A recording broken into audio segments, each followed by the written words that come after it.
Colleagues, good afternoon, and a very warm welcome to our Mayor's Roundtable on Urban Risk. We have the great privilege of hosting representatives from 6 municipalities throughout Africa this afternoon here on the podium with me, which is a great privilege. My name is Hildegard Faust. I'm with the Department of Local Government in the Western Cape, and we are responsible for disaster management in the Western Cape, hence my role here today.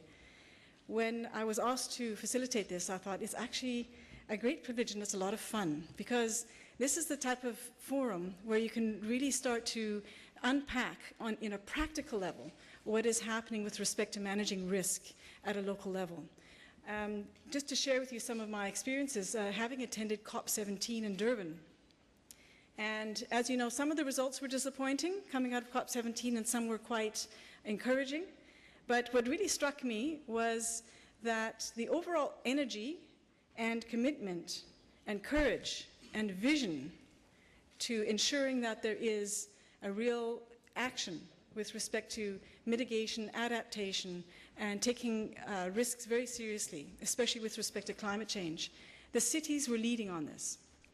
I was at one workshop that was hosted by ICLE, and it became very clear, having attended other sessions, that the energy and the commitment to ensuring that these things are taken seriously was primarily seen at the local level. And so that's why I was looking forward to this particular session, because I think we're going to get some real examples today, practical examples of how cities have grappled with the risks that they're facing. Now, they're facing quite considerable risks. The particular municipalities that are represented here, they have a number of things in common. One of the things they have in common is that they're all from Africa. The second is that they are in coastal regions. And as we know, being in a coastal region brings its own risks. Generally you find that low-income people will be living in the lower elevations. Then you have extreme weather risks arising more in the coastal areas. You have, of course, sea level rise, and you have a range of other impacts that come from climate change alone. And of course, there's a range of other risks that need to be identified. And the one thing that almost all of the cities here have in common is that they have significant pockets of poverty, significant challenges with poverty. And I might make one exception, and I think that Port Louis is a little bit different in that it has a much lower proportion of poverty in its city than some of the other cities represented here.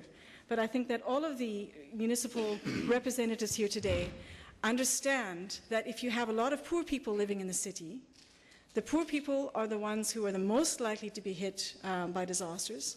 They are the most vulnerable, and they are the least resilient. And so poverty, climate change is a poverty issue, and risk is a poverty issue. So we find that the cities that are represented here, for the most part, share very common risks. They're all coastal, and they're all grappling with poverty. I know that Port Louis does grapple with poverty, so I don't want to accept you from that.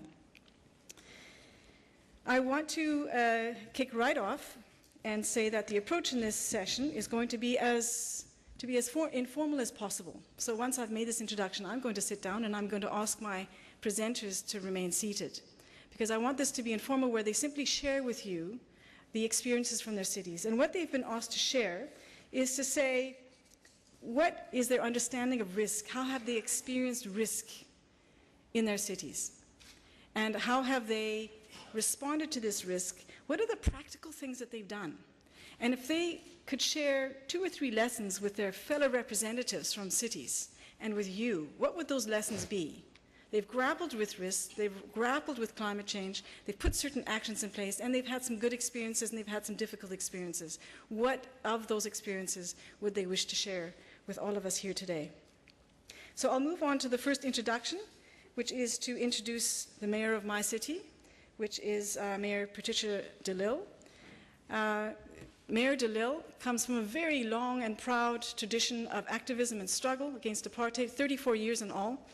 I'm not going to list all the many things she's done in her lifetime, but amongst the many highlights are that she was a member of a political party called the Pan-Africanist Congress of Azania, and that was actively involved in the constitutional negotiations that took place in South Africa in the 1990s. She was a member of parliament, an extremely active member. She founded her own political party called the Independent Democrats. And she later has joined the provincial government of the Western Cape. She was the Minister of Social Development, and then more recently she's become the Mayor of the City of Cape Town in 2011. So I think, Mayor Dildal, what you bring is an understanding of poverty and a real heart for addressing it. And you also bring an understanding of how national government works and provincial government works and local government works, because you have interacted, you've actually been in every single sphere of government. That's extremely valuable. So, Mayor Dildal, it's over to you. Thank you. Do you want me to remain seated? Yes, please. Fine. Well, good afternoon, ladies and gentlemen. To my fellow mayors, once again, welcome to the City of Cape Town. To delegates, honored guests here, good afternoon. For me, what is important as the Mayor of the City of Cape Town is understanding risk and planning for it. It is one of the major responsibilities of the city government. And we still grapple with some of the challenges in terms of especially having to deal with natural disasters. And so there is a little point in mapping out our detailed service delivery plans if we do not take into consideration also the risk challenges posed for our developmental plans. And of course, every individual in our city at a personal level also have to plan for your risk, but that you do through insurances cover and that. But planning risk within a city is much, much, much broader. We, of course, in cities, we know about the future challenges posed by climate change. Climate change knows no borders, and, you know, we are shocked even now with the winters in Cape Town. It's much, much colder this year. We also now reach the minus temperatures. Our floods is a lot more sort of vicious. And so you can actually see that the seasons are changing. You see many of the summer rainfall areas actually now getting rain in winter. So I don't know what more do people need to be convinced about climate change. We also know the challenges we face as cities of urbanization. By 2030, Professor Ricky Burdett of the London School of Economics said that about 70% of the world's population will live in cities. And so already we have got, in the city of Cape Town, we have to deal with 220 informal settlements. And it's very dense, you know, densification.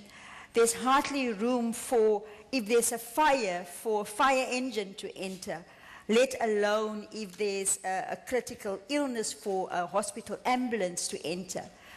And so we have to plan around all of these risks that we face in the city on a daily basis, and we have to face them head on. We have in the city of Cape Town every year before the summer season, we launch our fire plan for the fire season. And we have been successful in reducing the number of fires.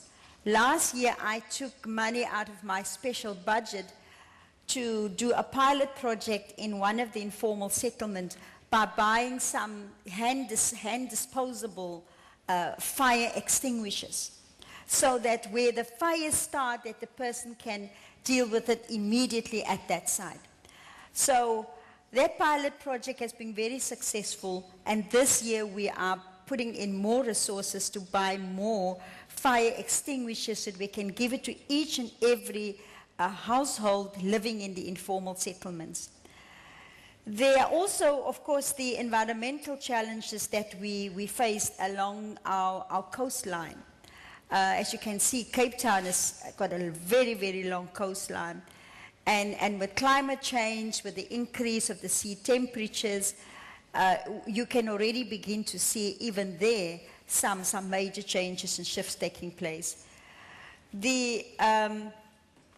Of course, the city, the disaster and the risk management, we have launched a booklet where we want, and it's called the Family Disaster Preparedness Plan.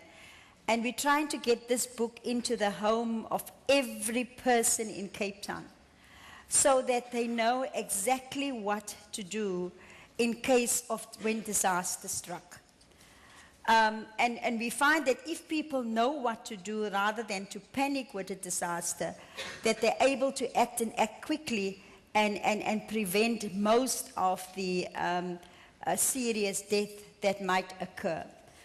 So we will continue to work with families, we'll continue to work with communities to make sure that we improve on the design of our disaster management plan, but we're also ready to learn from other cities. And that's why we are so pleased to be here today, so that we can share knowledge and ideas and experience with mayors from other cities. Because in case of disaster, you know, you have to go for tried and tested methods. There is no room to make mistakes. And I'm sure amongst us here, as all of the mayors, we share a lot of experience that hopefully we can take back to our respective cities. So thank you very much, and once again, welcome to Cape Town.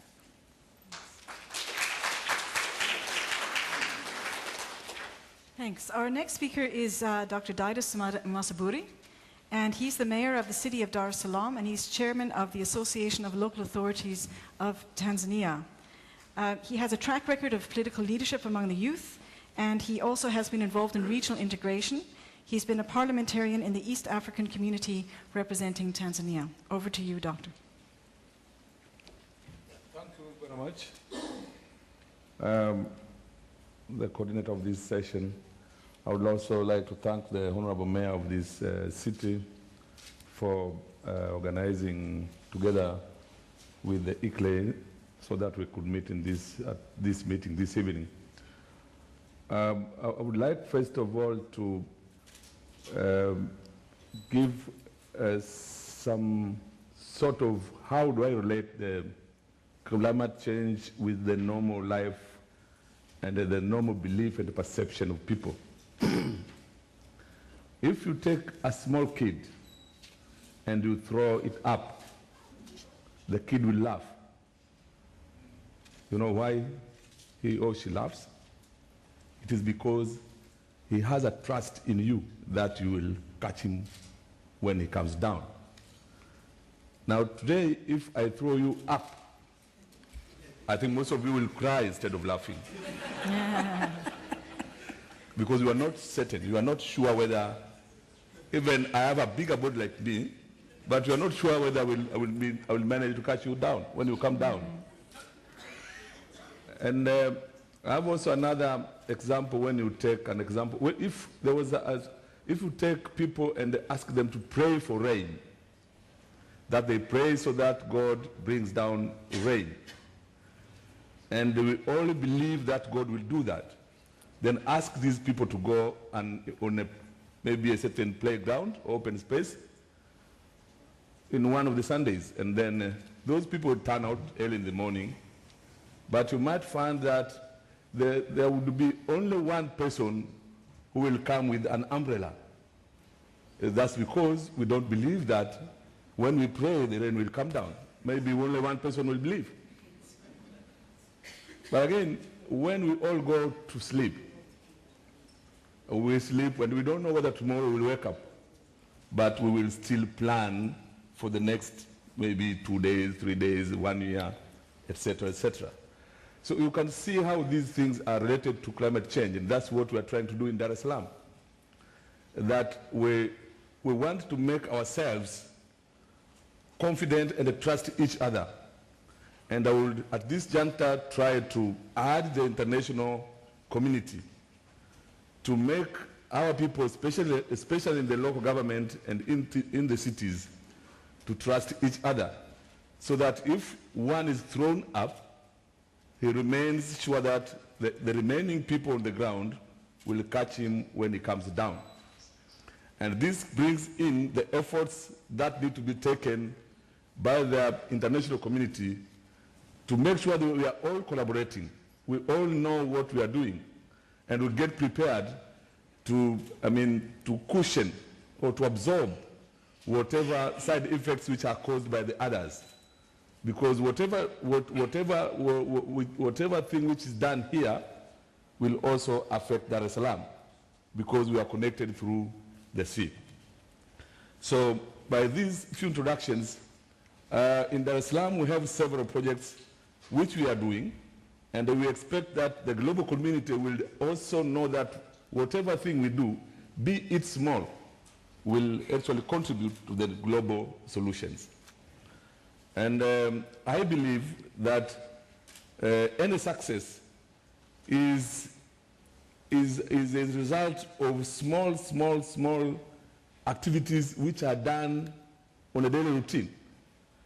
And these will actually come at the end of the day as a success.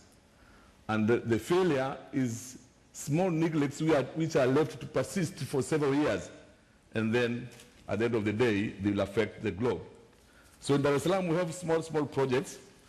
And I think these small projects can be one of the solutions to the global effects of the climate change. So in Dar es Salaam, we are about 70% of the people are living in the slum areas. And we have started with involving the community to make plans so that we can upgrade those unplanned settlements, so that people from those areas will also benefit on when the climate change effects are coming. And in doing that, we have collaborated with the World Bank on one of the projects which is known as the Community Infrastructure Upgrading Project, because we couldn't demolish all these things and compensate the people. So we involve the people in planning to make sure that we replan those areas and bring them into the standards. So we are planning the infrastructure, the drainage system, we build the markets, we bring in the telecommunication. So all those people who are vulnerable in the flooding and all these can now have ways of adapting to the climate change. And this project has succeeded very well because we involved the people. And we are considering very small things which we think will impact in the long term for the global efforts. Another project which we are doing is the coastal erosion, which we are trying to plant mangrove trees, and we started with Temeke Municipal, which the mayor will take care of. We have another project which we are trying to implement, and these are the adaptation programs, which is on the utilization of information from the Tanzania Meteorological Agency and on the disaster preparedness. Here we are also collaborating with the city of Hamburg in Germany, where we are trying to capacity build our people to get prepared. And we are now planning to have a disaster preparedness center in Dar es Salaam, which will assist the people when these floods come, or the side effects of the climate change impacts. Another program which we are doing is on the public awareness capacity building on climate-related issues. So we are also trying to build capacity and to create awareness among citizens and make them prepared or know the side effects if they are not prepared to the climate change. We also have some projects on the mitigation issues in Dar es Salaam. These are mainly 5 projects. The first one is the methane flaring at one of the closed dump sites. We had a dump site which was closed down, and we decided to include the private sector in that. And we are now tapping the carbon, and we are burning the carbon, and therefore we are getting a little bit of money from this carbon finance fund. And we are also involved in the tree planting. We are involved in the schools, community, and we also enforce our bylaws to make sure that every person living in the city is planting tree in front of his house. The next one is we have just recently introduced a mass transport system, which is a BRT, that is the Bus Rapid Transport System in Dar es Salaam. And at the end of the phase 6, we have 6 phases. We expect to have constructed about 80 kilometers, which will involve the rapid transport, where we'll provide for the cycling, the pedestrians, and the open space, and the greening the city. So with this big project which the World Bank have provided a loan, we have started with the first phase, which will construct about 21 kilometers, stemming from one of the main roads from the upcountry to the city center. And the next phases will go to the airport and the other areas of Dar es Salaam. With this project, we hope to employ in this first phase about 80,000 people in the service sector, because we are going to involve the private sector and use the public-private partnership, which we have already enacted a law. And we will have 4 major contracts there, which we will construct, but the operations of the bus system will be done by the private sector. We will have a finance management person or company. We will have bus ticket collection and other services. And we will also have a certain provider who will deal with the other services like bankings and other services. The other one is the solid waste management project, where we want to make the renewable energy, so that we will again turn this waste into other recycling, including the energy production. And with this project, we also hope that we reduce the level of carbon and of greenhouse gases, and thereby improve the climate in Dar es Salaam. The last project which we are now currently doing is on the greening of the city. We want to build a green and inclusive economy in the city of Dar es Salaam. We want to introduce the green procurement processes. We want to introduce every green thing in the Dar es Salaam, but it should be connected to the economy. And in this respect, we also want to involve the private sector and the community, so that our budgeting lines and our money from the city council will also be sent back to the community through non-tendering contracts, where we shall have community planning together with the city council, so that those people, the ordinary people, will also benefit from the budgets of the public in Dar es Salaam. We have major constraints in this, and I think these constraints, which will be enumerating here, will indicate that we do not have a clear and a proper strategic planning, which encompasses all these environmental and climate change activities, together with the developments and the other poverty reduction activities, which will develop a sustainable city. And to this end, I will urge the community, the global and the international community, to coordinate their activities within the cities, so that there will not be doubling of the efforts on similar activities. And if we have this integrated and a holistic approach, methodology of planning, then all these things which are being done separately will be coordinated altogether. To this end, I think maybe the appropriate organ to coordinate this would be the UNDP or UN Habitat or the World Bank, and therefore all these connections will be done.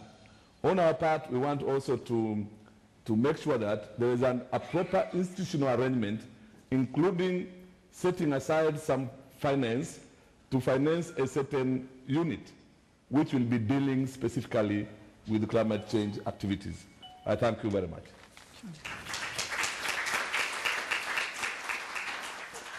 Thanks very much, Dr. Masaburi. Our next participant in this discussion is also from the Dar es Salaam area, and he is the mayor of the Temeke Municipal Council, which is part of the Greater Dar es Salaam. The Honorable Mayor Mabad Suleiman Hoja, he was elected as a councillor in October 2010, and he then immediately became a mayor. And he is by profession a secondary school teacher who teaches science and physics, which I'm sure gives you a great background in climate change science. So over to you, Mayor.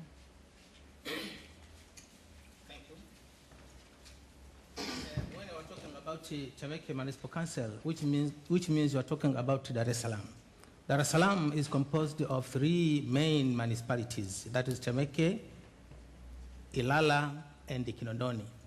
Therefore, those things which are being done by Dar es Salaam, which means are being done by Temeke, Kinondoni, and Ilala municipalities. Therefore, a mayor of Dar es Salaam has talked a lot of things which are being done in Dar es Salaam in general, therefore, the same as in Temeke. Thank you.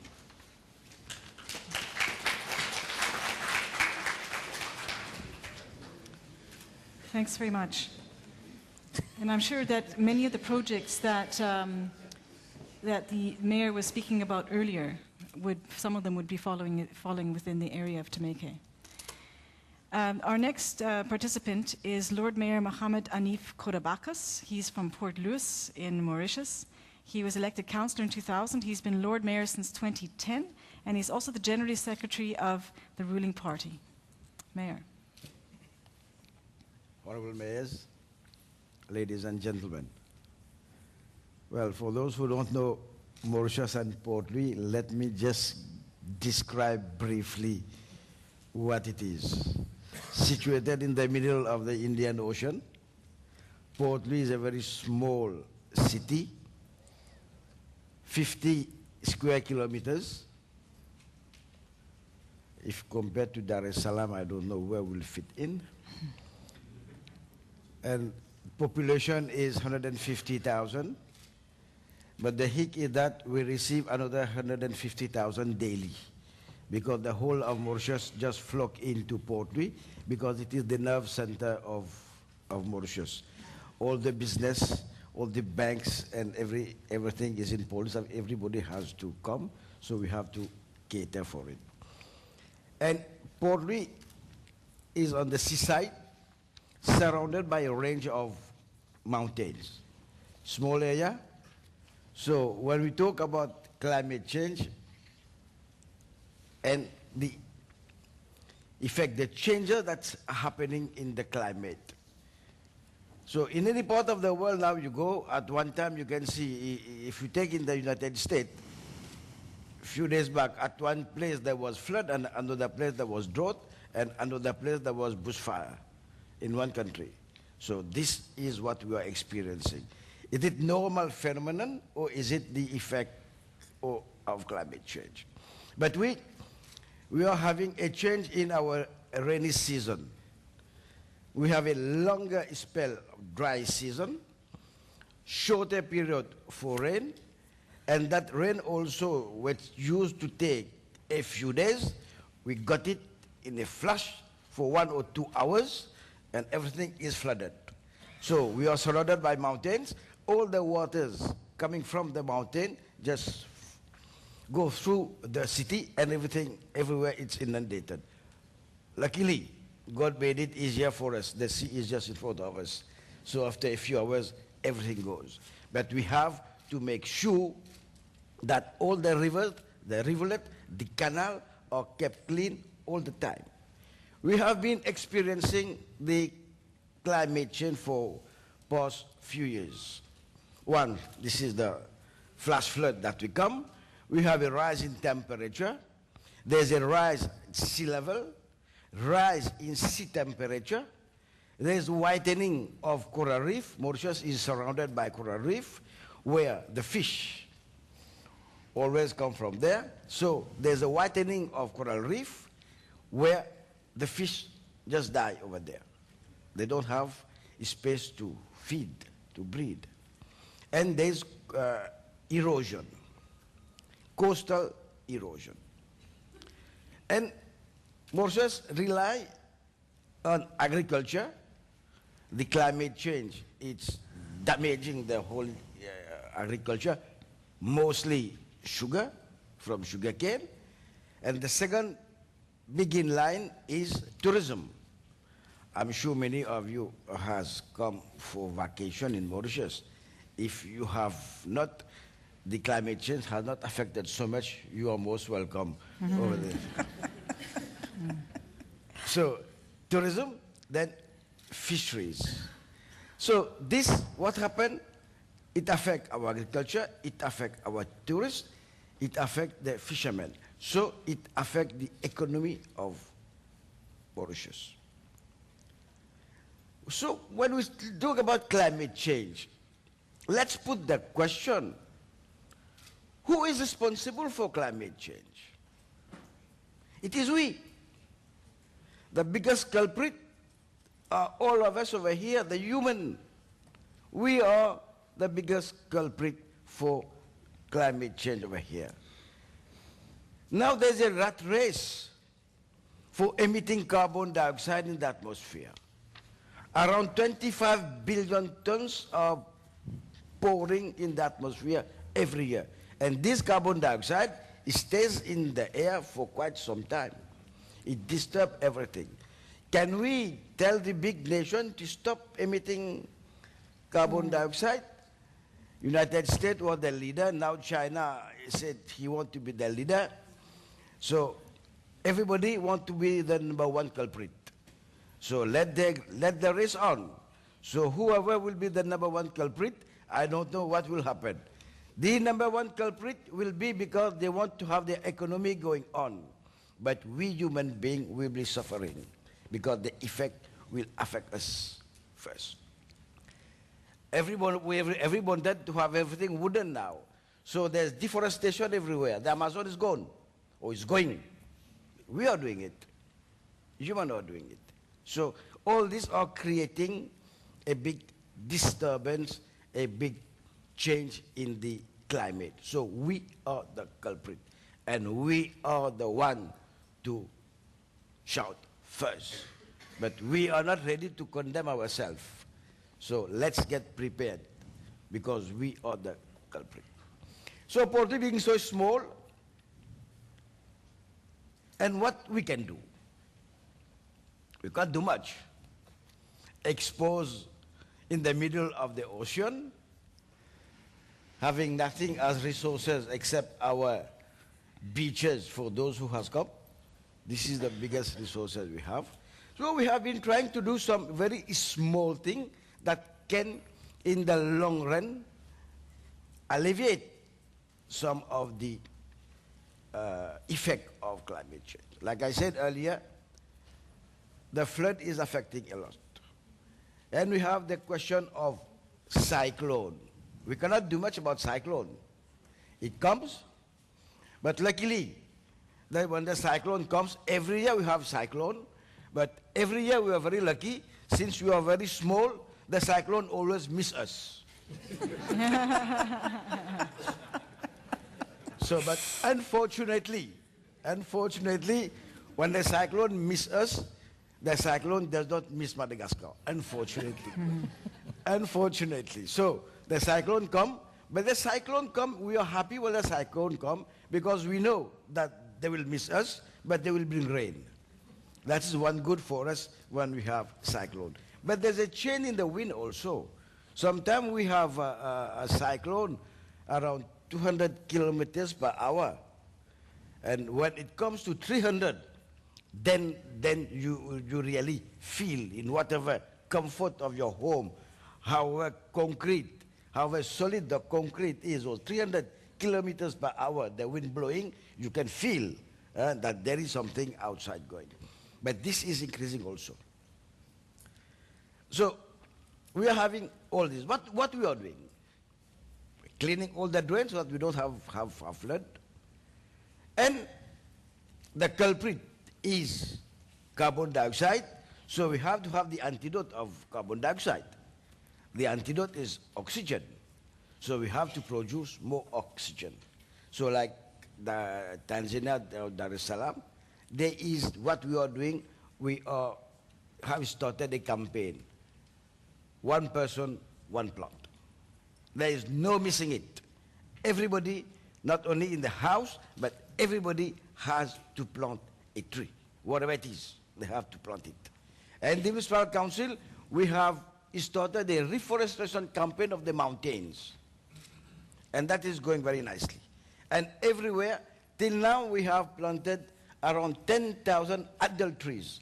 So just think about Porto being so small, so we have planted so many trees. So as you know, they will give more oxygen, and this can counterbalance the effect of carbon dioxide. We are encouraging people to have rooftop garden, but this is more of a, more elegant, more aesthetic, okay? But you have to be something also, you cannot be so drastic. You have to be something that looks nice.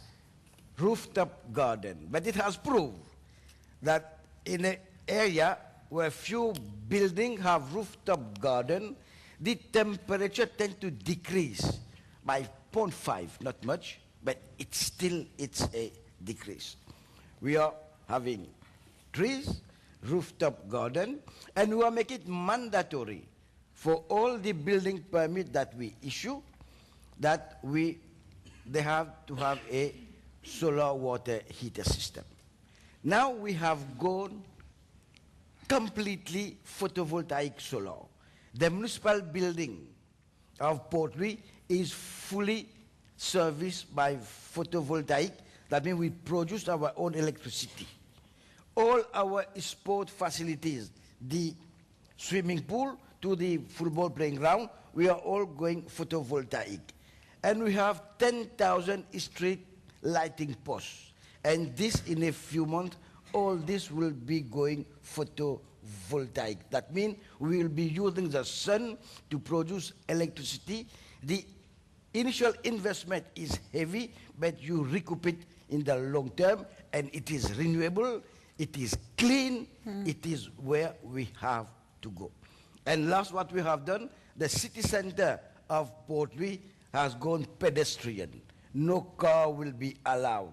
No emission, no emission of carbon dioxide will be allowed in the city center. So they will have to stay outside. Everybody has to walk in. So in a way, small way, what we are doing. But if everybody just got in, joined forces, we have the planet to save, and we have to pass on to the future generation. We have to do something that is good, that is nice, so that our children in few years' time said, okay, our parents did something good for us. This is the challenge. We have to act, and act fast. Thank you. Thank you.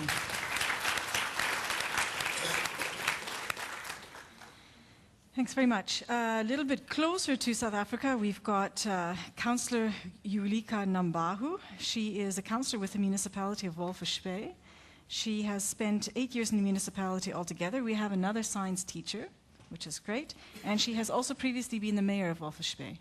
So over to you, Councillor. Thank you very much. Okay. Thank you very much. Honorable mayors present here, ladies and gentlemen, good afternoon. Again, the voice of a woman. Walvis Bay in Namibia is unique. The reason why I say Walvis Bay is unique, we live between the sea and the dunes. We know the blue and the red, the sand. Being between the sea and the dunes, our water is coming from the river, 100 kilometers from the town. Now, the river is coming from the inland to the sea. Our water infrastructure is in the river. Now, when it is raining very heavily, the river is coming up and destroy the infrastructure of our water. Even though the water is coming to feed the underwater, it's also coming to destroy. Now, when the destroying is taking place, the water is not coming to the people because it is led by the infrastructure to the reservoirs and then to the people. That's where we have a problem. Again, we are unique. We have a point, which we call the Pelican Point, which serves as a protection to the town. The study for years indicate that this horn, this point is becoming thinner. Now imagine, as far as it becoming thinner, the town is now exposed to the threat of water. And that's the two which we have. So again, Walvis Bay is not getting rain for years. But it started getting rain in year 2009, and everything was flooded because we were not prepared having the drainage and so on and so on. Now the water is flooding, no access to go to where we want to go. Municipality end up to pump the water into the trucks and then to throw it in the dunes so that we can open the access to the people. Now, having this, the understanding, I'm happy to say that the politicians, they do understand. That's why we pledge our support to support the Department of Environmental Management. So we embark upon of strategic decisions. Many of our policies, climate change was not included. Like now we come up with, when you build near the sea to have the view of the sea, you build from the sea 100 meters from the water mark to where you are going to start is one. So we change many of the policies to have the climate change issues in. We are also strengthen the partnership. We are with ICLEI. For 3 years, we were with UN Habitat. We learn and we start now to look into all the problems which we have in our town. We encourage coordination, to coordinate with others, to coordinate with all the NGOs, with all the private sectors, and also the Ministry of Environment, so that we can do things together. We are incorporating climate change, the environment management in public-private partners. Now, so far we go so far to make a SWOT analysis. When you have your country, you come to a point to call in other armies to assist when you find out that you are not strong enough. So the SWOT analysis is done in our town, and we found out our weakness. The weakness, number one, the human capital.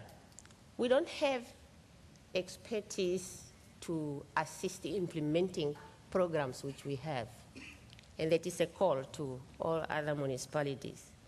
And also, finance to funding the program which we have in mind.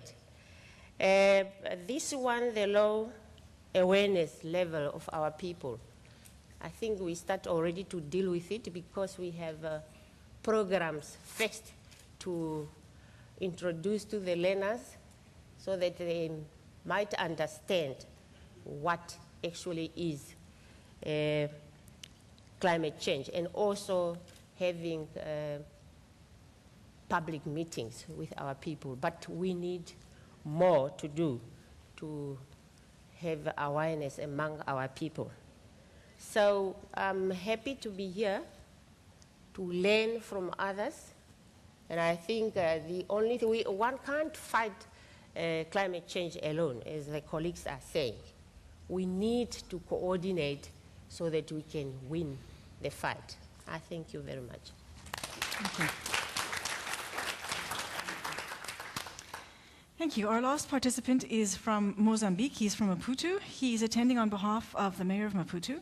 He is a municipal official, and he works as an architect and a physical planner, which he is by profession. He's working in the Urban Planning Department as a Deputy Director, and his name is Idalio Giovanni. Mr. Giovanni? Thank you. Honorable Mayor, ladies and gentlemen, I would like, with my poor English in few words, to describe my city, Maputo. Maputo is a coastal city exposed to climate change effects. More than 7% is informal settlements with the lack of basic infrastructures, the deterioration of the existing infrastructures and services. So we have one umbrella we consider as a main umbrella to face climate change effects. We call it, this umbrella Maputo Maputo Development Program. Municipal Development Program is running from 2007 until 2016. This program includes 5 components: metropolitan development, urban planning, development of infrastructures, institutional development, and financial sustainability. This program, the main objective is to increase the coverage and quality of municipal services. Another tool that we have in Maputo is a city master plan. From our independence in 1975 until now, we had the first formal and approved master plan in 2008. And now we are developing the urbanizations plan for the neighborhoods. Another tool is we have already a municipal strategy and action plan for integrated interventions at informal settlements, which include 3 axes. One is urban land management, second, environment, and the third, neighborhood improvement. And another tool is to deal specifically with climate change is cities and climate change implementing plan for Maputo City. It means that we will start to develop soon a mitigation plan with support by UN Habitat. But we have more challenges to deal with climate change. One is to ensure a proper institutional capacity building, to ensure the sustainability of the interventions, integrate the informal settlements in the formal city, support the community empowerment, and increase the responsiveness to municipal citizens. As part of this municipal program, we will start in the next 2 or 3 months to construct around 15 kilometers of seawall protections, because the erosion is a main issue along our city. As I said, it's a coastal area. And we have problems with access, and one of the components of this program is starting to develop a new ring road to facilitate the access to the seats and to link the capital Maputo with the neighbor municipalities. So thank you. That's all to have. Thanks very much. I think that there's a couple of trends coming from the various presentations we've heard so far. The first is that it's very clear that our African cities are all very much aware of the disaster risks that are facing them. They're already suffering from some of the effects of climate change. They're developing very concrete strategies, and I think what's particularly encouraging is that there are long lists of projects that are taking place in various of the cities to begin to mitigate some of the effects of that. I think a theme that will come to back in the open discussion is going to be, as you've walked this road, what have been the challenges that you faced? Because it's not easy. Sometimes there's financial challenges, sometimes there's challenges with other levels of government, but it's a theme that we'll return to a bit later. But in the meantime, I'd just like you to think about that. I think we'll touch on that in the open discussion. We're going to move now to having some perspectives from 3 of the partner organizations, and the first one is Eric Dixon, and he's from the World Bank. Just very briefly, he's an urban economist with the World Bank in the Disaster Risk Management and Urban Development Unit for Latin America and the Caribbean. He holds a master's degree in international housing and social change, and that's from the London School of Economics. He is currently responsible for the management of the bank's program of engagement on disaster risk management in Colombia. And more specifically at city level, Eric is leading a team that's responsible for the implementation of the Bogota Disaster Vulnerability Reduction Project and the preparation of urban flood management project for the city of Barranquilla, which is a city of 4 million. So very directly involved in some of this work. So if you can share your perspectives with us for 5 minutes, they'll just be taking the podium for 5 minutes, and then we'll come back to this format. Thanks. Good afternoon, everyone. And Dr. Fast, thank you very much for the introduction and certainly for the invitation to speak to this esteemed audience and to join this excellent group of mayors. So thank you. I think that based on the turnout for this event, what I see is a recognition and an acceptance and an interest in the role that cities are playing and will play on the climate and disaster risk agendas. Certainly, listening to the mayors, what I also perceive is that this type of opportunity for exchange of experiences, of approaches, of challenges is absolutely paramount to moving forward this agenda at the urban level. Just a few weeks ago in Colombia, we also hosted a workshop for 5 of the Colombian cities to exchange their challenges, their problems, what has worked on disaster risk management. And this was an excellent opportunity that doesn't often exist, and so I applaud this initiative and certainly the work that ICLE is doing.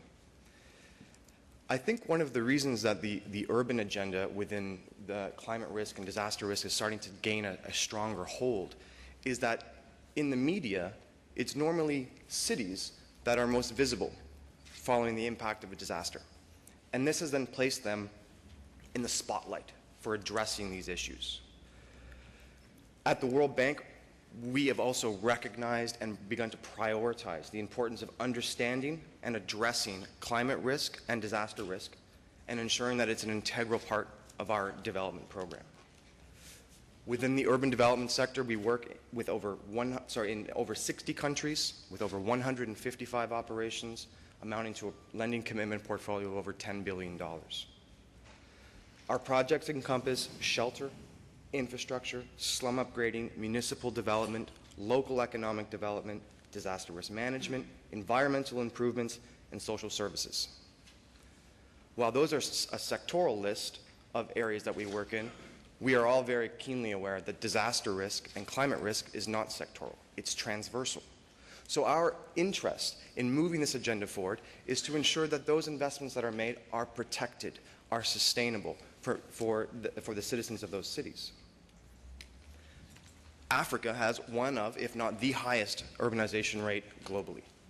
It's estimated that 72% of the urban population in sub-Saharan Africa currently live in poor or slum-like conditions. In the next 30 years, it's estimated that there will be 300 million new urban residents. So the challenge that is faced on this continent is immense.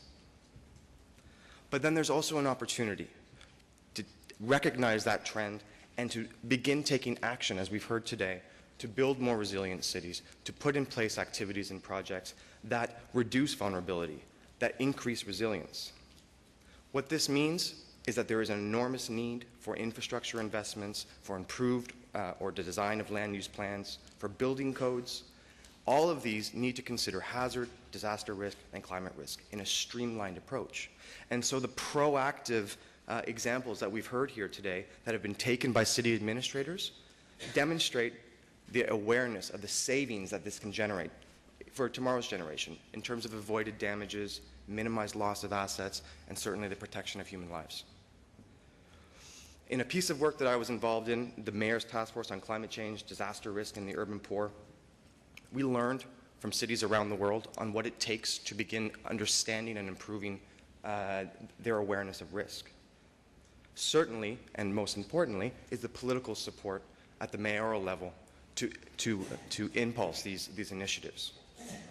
There are other steps that are key: identifying vulnerable urban populations and infrastructure, undertaking an institutional analysis with a lens for risk management, pinpointing the historical areas of hazard within a city, and including participatory approaches for the inclusion of citizens, which we've heard here today. There's often much happening within the community level that addresses local adaptation that city governments, institutions such as the World Bank, may not be aware of because in many instances, channels of communication may not exist. Now, building resilience at the urban level requires financing. And this is an area where the World Bank, where other development banks that are here today, can support countries and cities through investment programs that support risk awareness and understanding, risk reduction activities, and the construction of resilient infrastructure, early warning systems, and importantly, the institutional capacity that must accompany those systems, basic services for the poor, and better safety nets. But cities also need to harness the innovative ideas and energy that drive them as economic hubs. We heard in Dar es Salaam about public-private partnerships for methane flaring, and it is those types of partnerships that focus on risk reduction that must accompany the international support that cities receive. The World Bank is very much honored to join in this discussion. It is immensely relevant, and we look to learn from cities and their technical practitioners in ways to reduce vulnerability, increase resilience. Once again, I'd like to extend my thanks for the opportunity of speaking with you today, and I'm very much looking forward to learning from this very important exchange. Thank you. Thanks. Our next speaker is Jenny Clever. She's got 20 years of experience in Africa, and most of this experience has been in the area of applied policy research. And some of the specific areas that she's been interested in has been socio-political and economic processes of governing natural resources, climate change, disaster risk as a development challenge, and livelihood ecology. She's got a PhD in which she examined the governance of natural resources in countries emerging from protracted periods of war. Over to you, Jenny.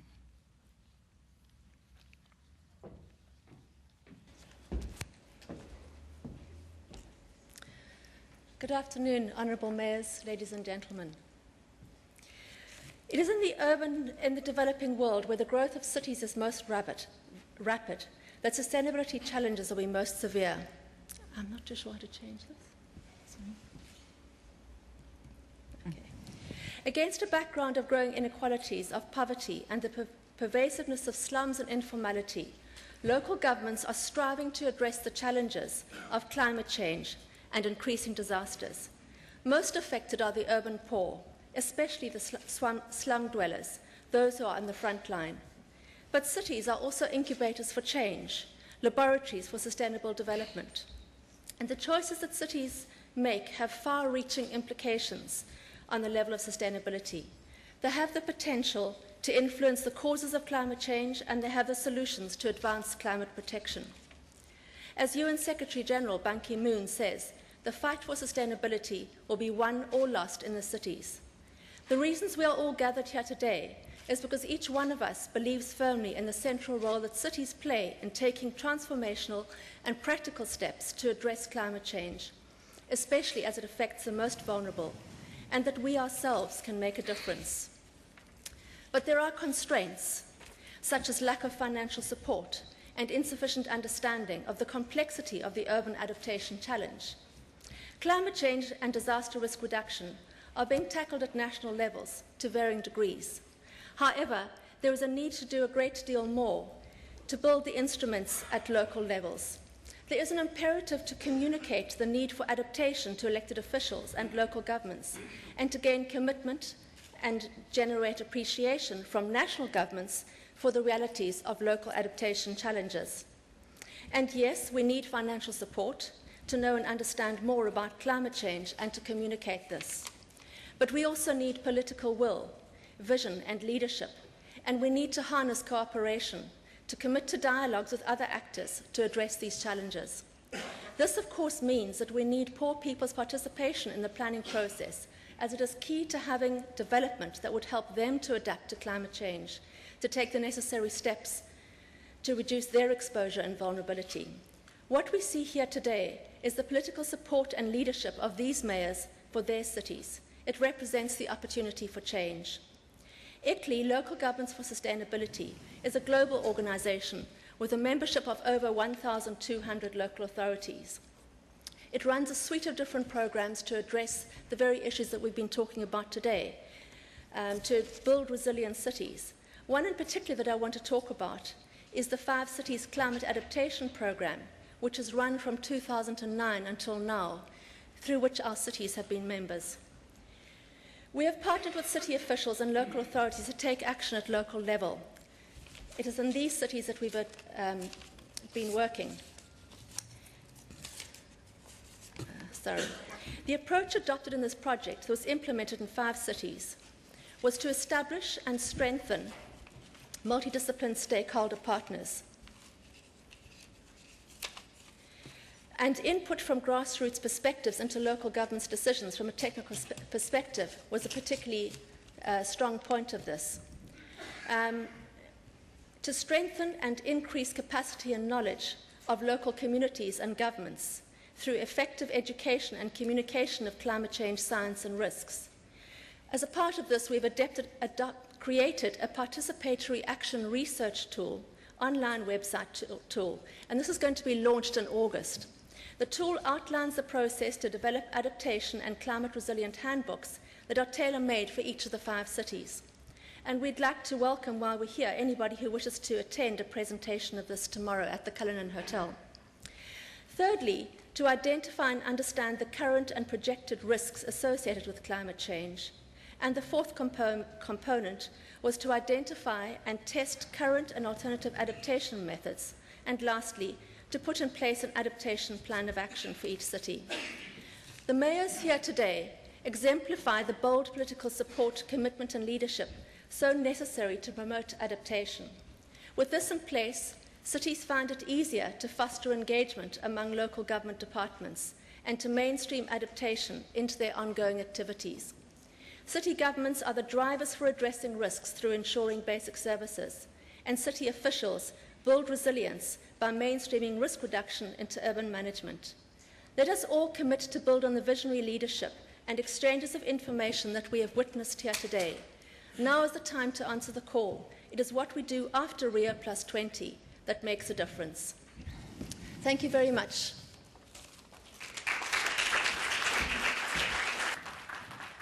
Thanks very much, Jenny. Our next speaker is Yusuf Shaloush, and he's currently the Deputy Regional Coordinator at the UNISDR regional office, and he's based in Nairobi, Kenya. He started working on risk reduction in the 80s, managing public health programs, where he, quote-unquote, discovered that soap and washing hands has more impact on public health than antibiotics, going once again to prove that sometimes the cheapest solutions are the most effective solutions. I'm with you on that one, Yusuf. He joined the Red Cross and then the Red Crescent, and he focused his work at community level, and he has been using climate science to anticipate disasters and reduce related risks. Today, he's the ISDR focal point for the Africa region. Yusuf.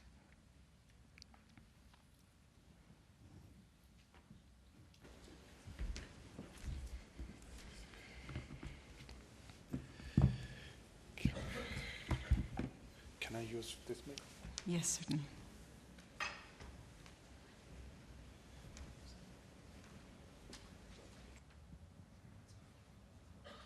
It's on already. Thank you very much for the introduction. Mayors, colleagues, ladies and gentlemen, I would like to summarize and focus my presentation on 3 main messages.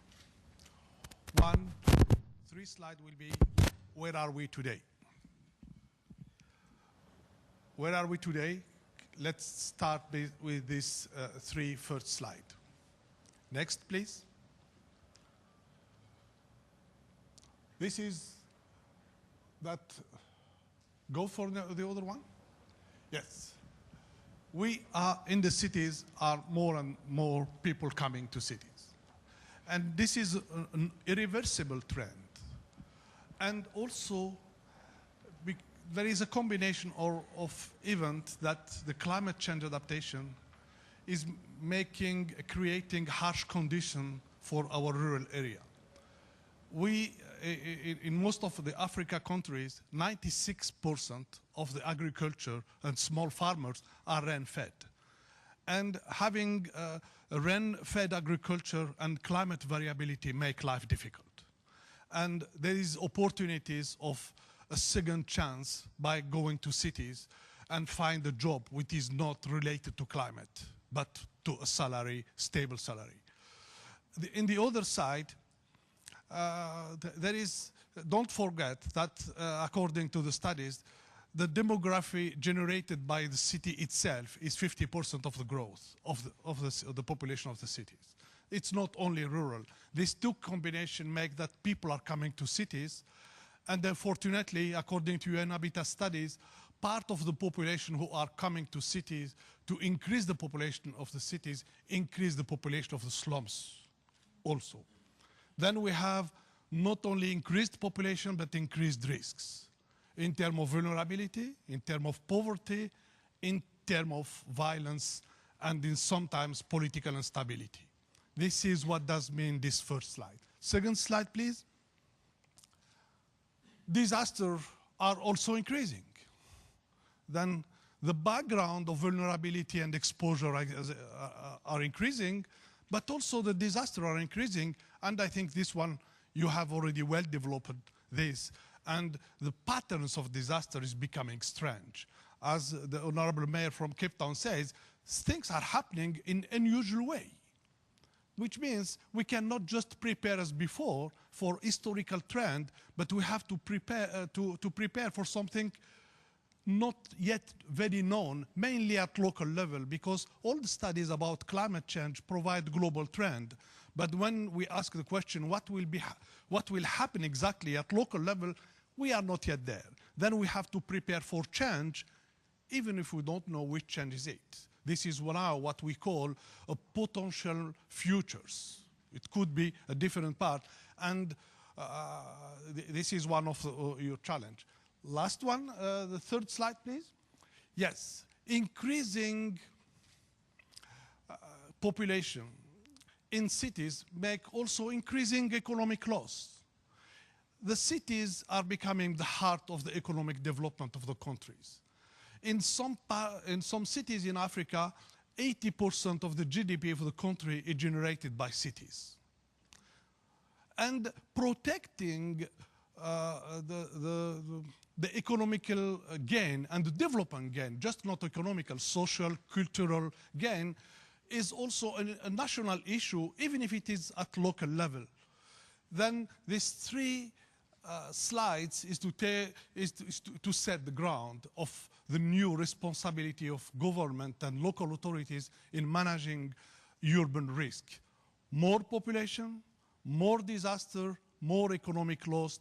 We need to tackle, stabilize the development through disaster risk reduction program, climate adaptation initiatives, to be sure that we are gaining and protecting what we are gaining. This is what we call sustainable development. Next slide. You are not completely alone. One of the two slides I'm having is that we are developing with you tools to address this issue. Then it's not a fatality, but it's an opportunity to undertake new development approach, linking disaster risk reduction and sustainable development. And this is one of those tools. You have it in your hand, and this is what we are promoting, is a way to tackle to build cities which are resilient to risks. And you will find a very, very simple approach. Chapter one, why investing in disaster reduction, providing a background for you. What are the 10 essential? What does mean 10 essential measures to have a city, a resilient city? What milestones to put in place and strategic planning? And of course, the last one, next please, is a local governance self-assessment tool. You need to assess yourself to see where you are and then putting milestone, where are you going? I will finish by this last slide, please. There is a new concept emerging, which is local risk governance. We need to talk a bit more to understand exactly what does mean. But now we are having some kind of used sentence we are listening since a long time. Global reflection, local action. National policy, local action. Always local action is associated to local.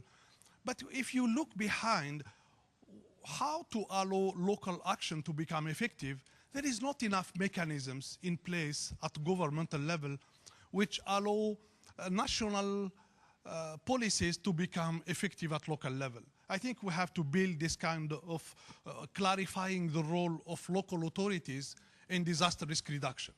If you look at disaster risk reduction institutional frameworks in Africa, you will find a lot of ministers, commission, committees, but few place for mayors. I think we have to start looking at this kind of issue in Africa. And I think in urban risk, you have to give attention to the violence. Why? It's not just because if we look at what is happening in West Africa, most of the political disturbance started by slums. And then when it starts, we know when it finishes, it's difficult to anticipate. Thank you very much.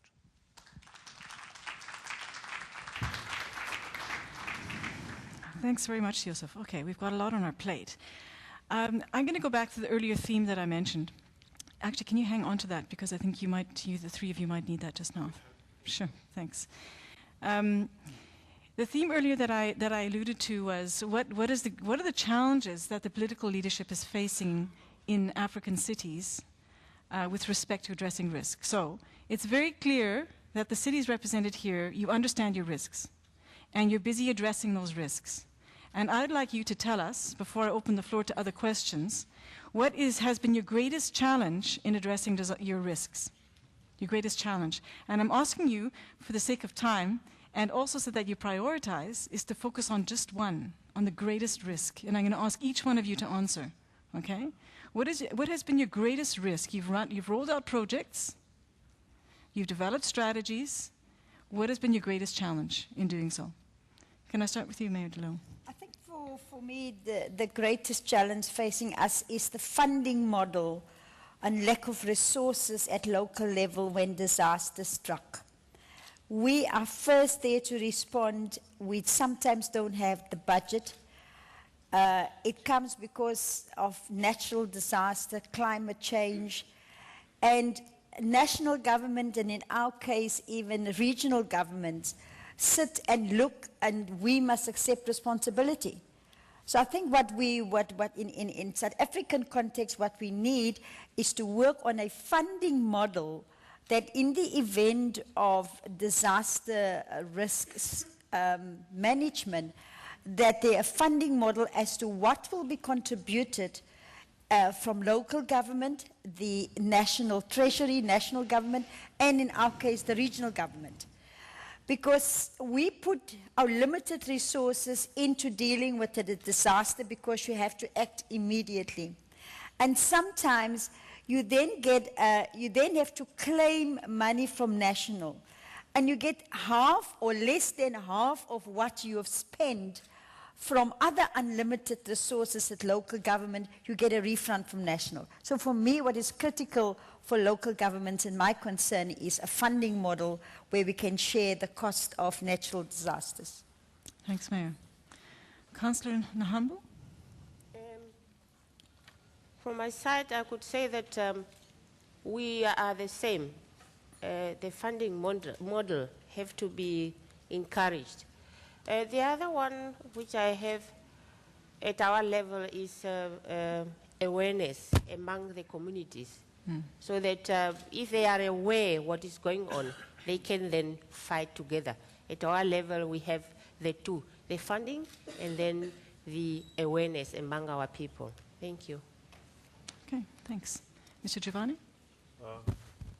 For me, the greatest challenge is to create a financial resource locally to finance the existing plans.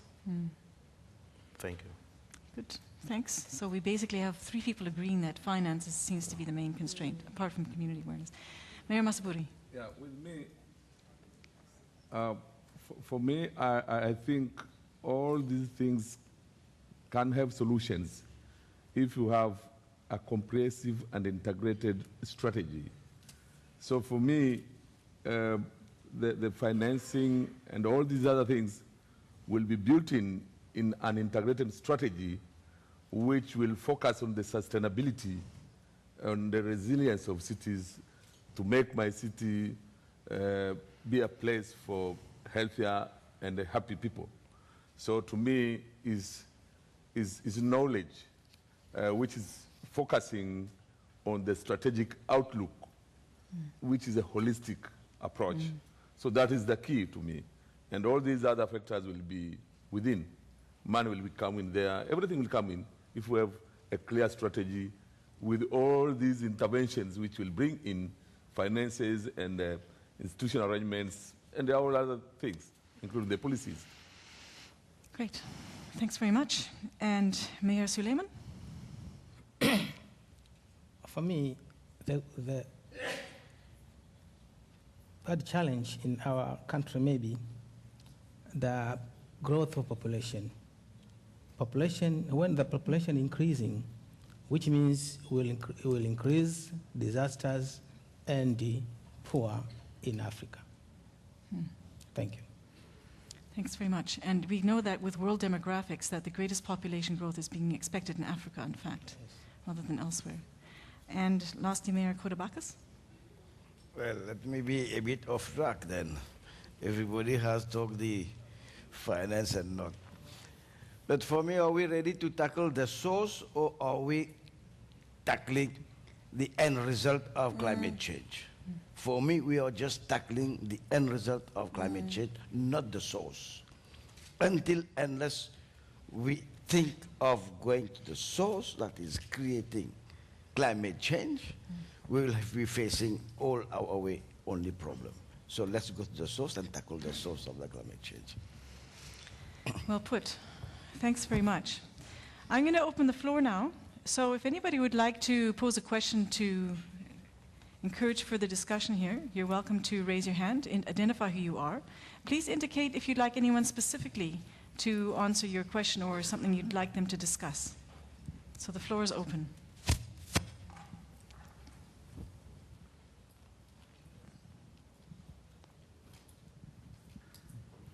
It's a very quiet after lunch crowd. Do I see a hand? Something? Yes, we do. Thanks. Okay. Thank you. I think I welcome the inputs and the discussion as done by the executive mayors there.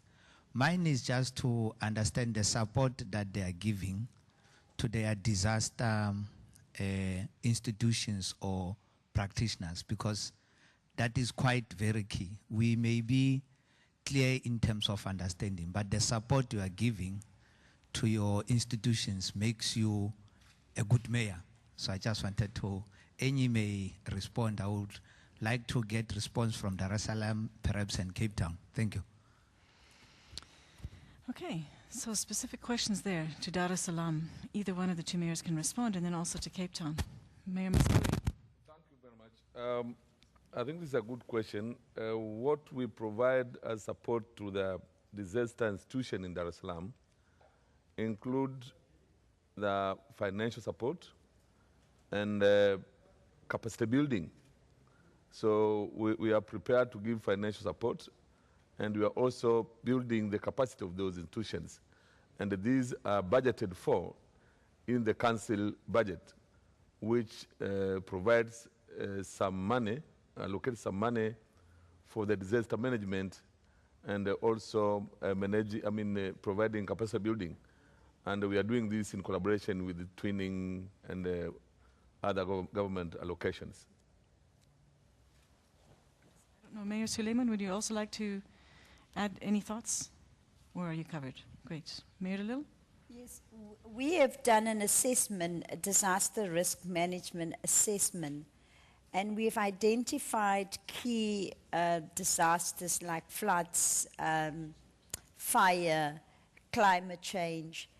And in our 5-year integrated development plan that we started implementing now as from the 1st of July, we have worked into the integrated development plan also a budget, you know, where we are able to, first of all, we've allocated the budget to disaster risk management.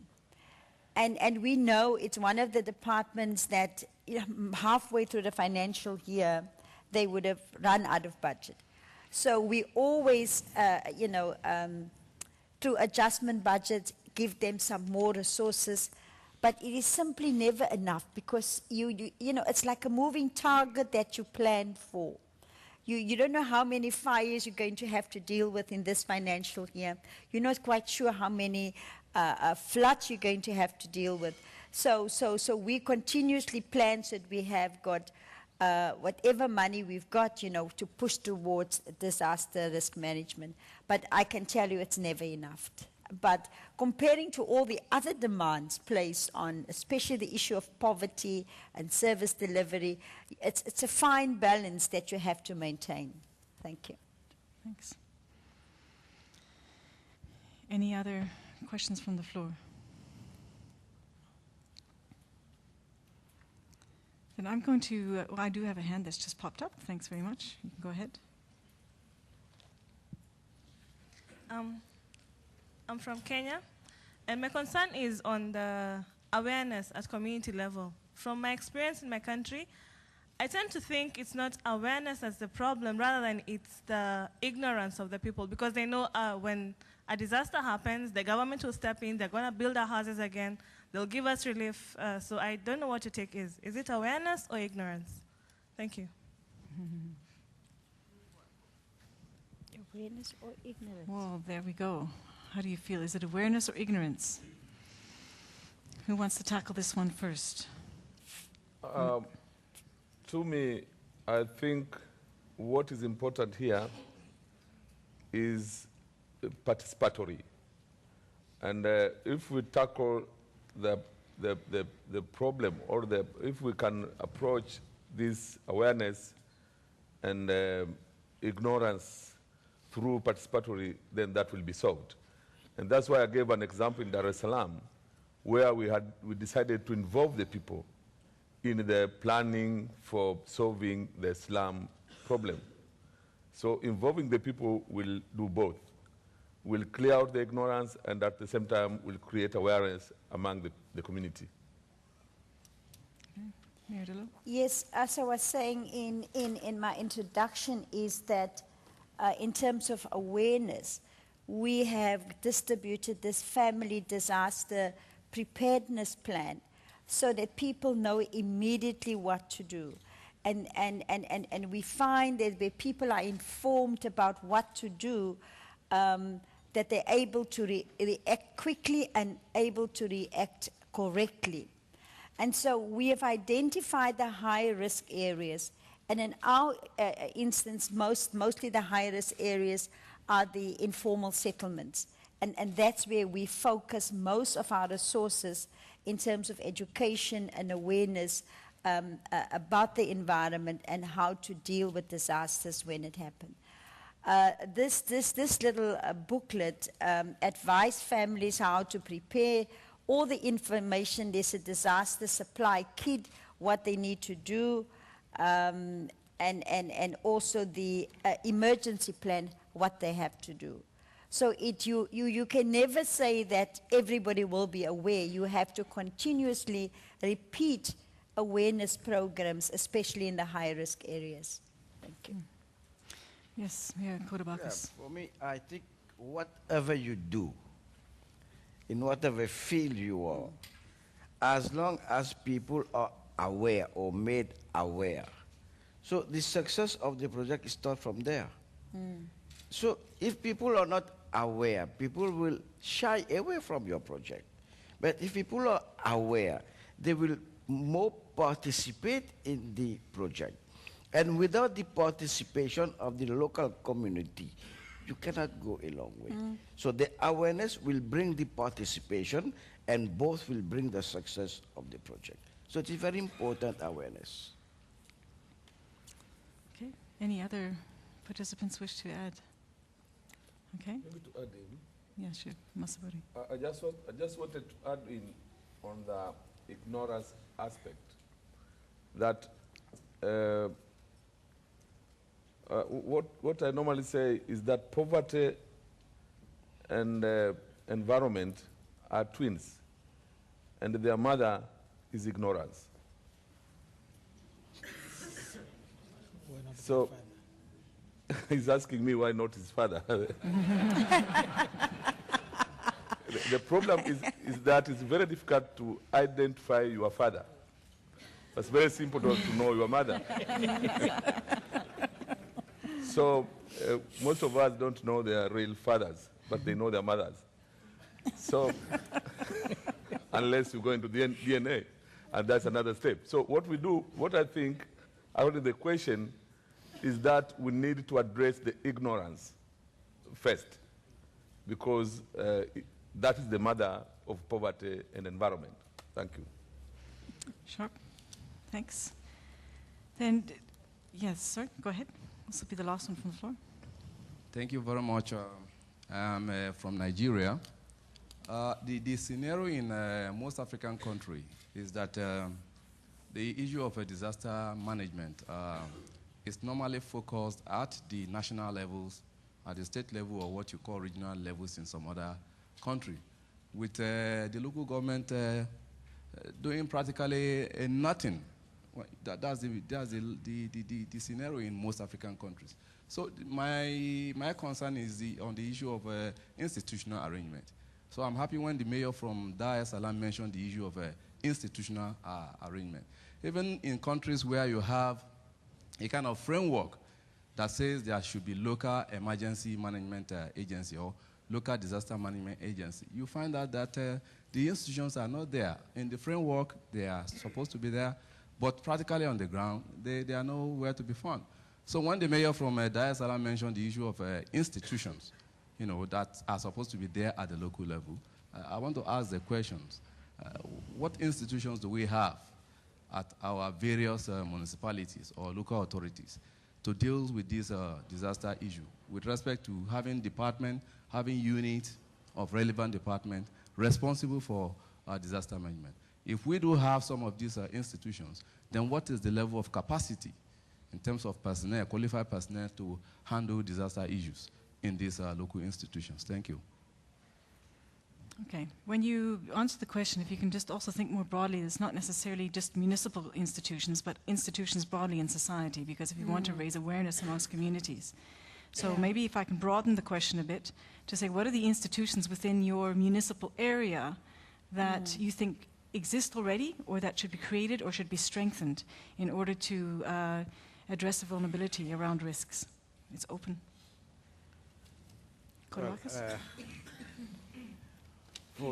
The gentleman talk about the national disaster at national level. Yes, in Mauritius we have the Prime Minister Disaster Committee, but also we have the Lord Mayor's Disaster Committee, which I chaired, which I have all the personnel required.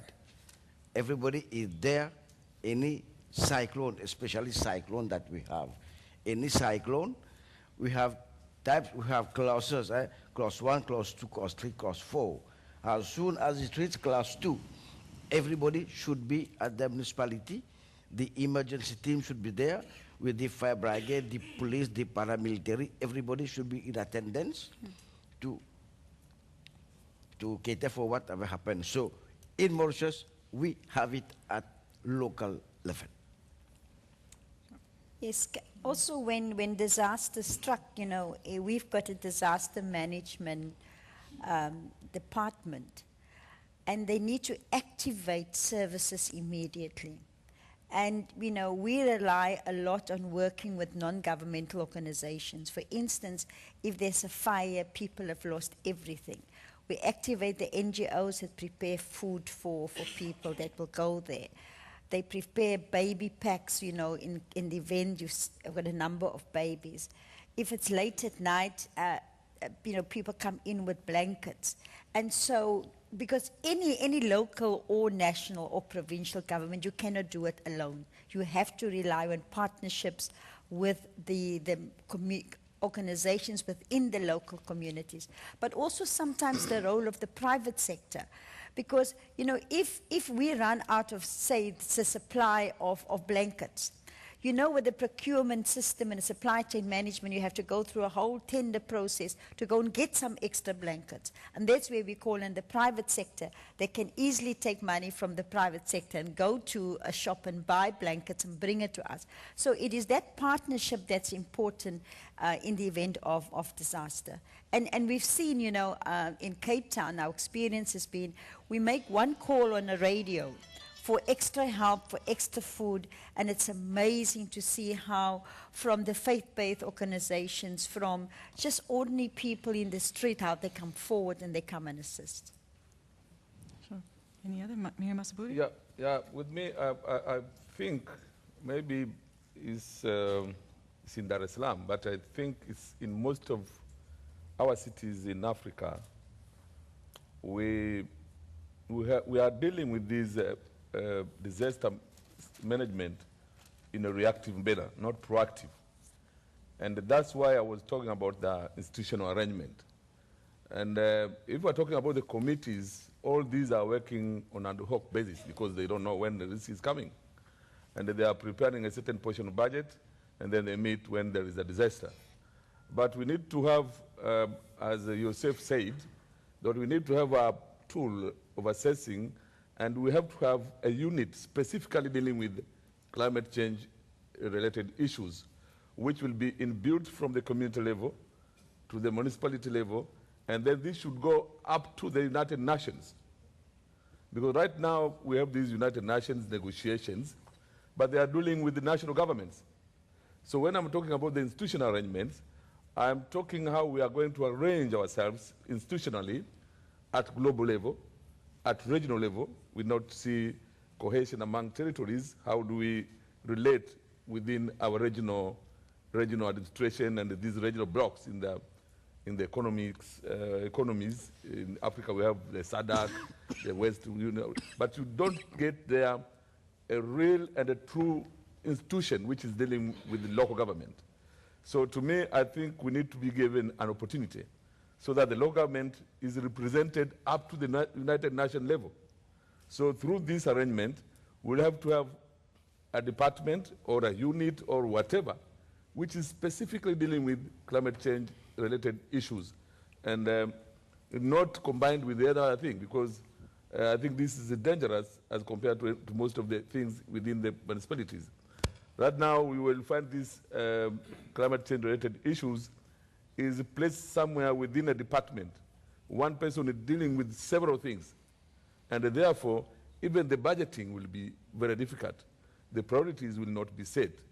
And if we have a concrete unit dealing with this thing at local level, and it is connected to the national government through to the global sector, because right now we are dealing with NGOs. Even the local authorities, we have NGOs again, just NGOs, associations, meeting as local authorities, but with the government, they have clear structures going up. So that's sort of, I think, institutional arrangement which I was talking about. Thank you. Okay. Thanks. With us, the municipality of Walvis Bay, we have a mayoral fund. Every year, a mayor is calling a gala dinner where the private sectors are pledging money and all other things in kind. This money is also used when there is a fire, especially to assist the families. In many cases with the sheikh dwellers, the sheikhs, some of the people lost their life, and from the municipality side, they prepare the funeral and so on, just to buy the coffin and so on. And also the money in the mayoral fund get also dry, and then a call to the community, to the private sector is also called, and it is also amazing to find them giving everything to use in assistance. Thank you very much. Okay, I'm going to start wrapping up and say that there's a sort of a theme coming through. I'll try to draw a golden thread through some of what's been said, because I'm intrigued by the challenge that most of you pointed out, which was the challenge of funding. 3 of you said it was the financial challenge. There's another mayor who said it's actually strategy. If you're very clear about your strategy, then everything else will follow. So perhaps, given what we've just said also now, Mayor Masaburi, about just linking up everything into one system that is quite coherent, what is required is an overall coherent strategy at a national level that finds its way through and is fully funded all the way to local level. And I think then that would be the golden thread that would address some of the issues. I'm going to end by asking you one question. It would appear that we were challenged by Mayor Kotobakis earlier saying, let's focus on the source of climate change rather than the symptoms. So let me ask you a controversial question. Is your city focusing more on mitigation and the effects of climate change than looking at addressing the source of climate change? Yeah, any one of you who wants to answer. So that's just the controversial question. There's the two sides to it, addressing the symptoms and mitigating the effects of climate change, or actually beginning to tackle the source of it. If we want to tackle the source, alone nobody can do it. But we have to be committed to it. But are we really committed to tackle climate change? Is the world really committed today to tackle climate change? No, because everybody will say, well, there's an economic part of it. Whatever we produce, we are produced for somebody, for whatever technological advancement, but at the same time, we are producing carbon dioxide, which is have a direct effect on climate change. So nobody will dare to tell those people to stop. Who will stop? Okay, my question is, as African cities, what is our role in addressing the source? We are receiving it. We are the receiving end. We are not the one who created climate change, but we have to pay for it. Those people are creating it. Those people are destroying the atmosphere, but everybody has to pay. And sometimes you have to pay heavily for that. Okay, other responses, Mayor DeLille? Yes, if you look at all the conferences, and that the issue of tackling the source of climate change has become an industry of its own. Because, you look at Copenhagen, COP17, Rio +20, all of this is an industry, it's a money-making industry. And then the resolutions coming out of those conferences, are they implementable? Are they worth the paper that they are written on? You can go back to the Kyoto Protocol from there, and where the countries responsible, and we should name them, the countries responsible for causing most of climate change, we know who they are. But it's the same countries who are holding the rest of the world hostage by refusing to sign some of these agreements. And so, and you also look at the structure of these conferences, and that's why I never go to them. Because it is not going to be a head of state and what the head of state is going to sign in that conference that's going to make a difference to climate change. It's going to be what the mayors of the cities around the world must be empowered to do to deal with climate change. And until we change this whole a structure around to face the source head on.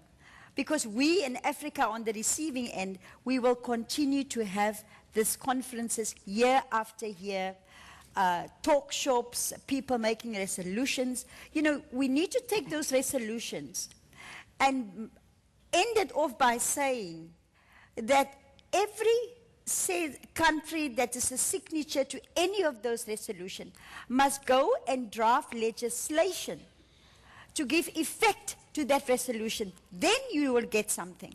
But for the rest, it is not worth the paper it's written on. I agree with you, we have to deal with the source of climate change. Okay, thanks. I'm going to ask for final comments from the remaining panelists. Mayor Masburi? Yeah, I think when we are talking of tackling the sources, the source of the climate change problems, we are talking on the long term. And the mitigation, that's the adaptation. And the mitigation actually is relatively shorter term. And when we are talking about these two aspects, you are talking about the strategy. And what should be the roles of the cities is twofold. The first one is regulations. How do we regulate our systems? Are those regulations effective? Are they research-based? Or we just erupt and do something and try to make a bylaw which is not well researched? And the second is on the financing strategies. Again, all these fall under the strategic outlook. And that's why I'm saying we need to have clear strategies. I'm not whether I'm sure I'm correct, but I think most of the African cities do not know how the sources of this climate change is segmented within their cities. For example, in the city of Dar es Salaam, I don't know the percentage of carbon emission from various sectors. So in order to come up and get a clear strategy, you need to do analysis, a thorough analysis. And I think this needs also some money. So the global organization, these financial institutions, should assist in having these cities preparing and develop their strategies. And from those strategies, we will have defined the sources and the methodology on how to get out of that. So I would stop by saying that our roles is on the financing strategies and regulations which are well researched. But all these should be embodied in a holistic approach in preparing strategies to deal with the climate change, along with, integrated together with other planning for the development strategies for the cities. Okay, thank you. I'm going to wrap it up and thank all of my participants for a very stimulating discussion. For the rest of you, thank you very much for those of you who asked questions and those of you who were very attentive and participated in that way. What we're going to do now is take a break and grab some coffee, tea, and then return for the closing.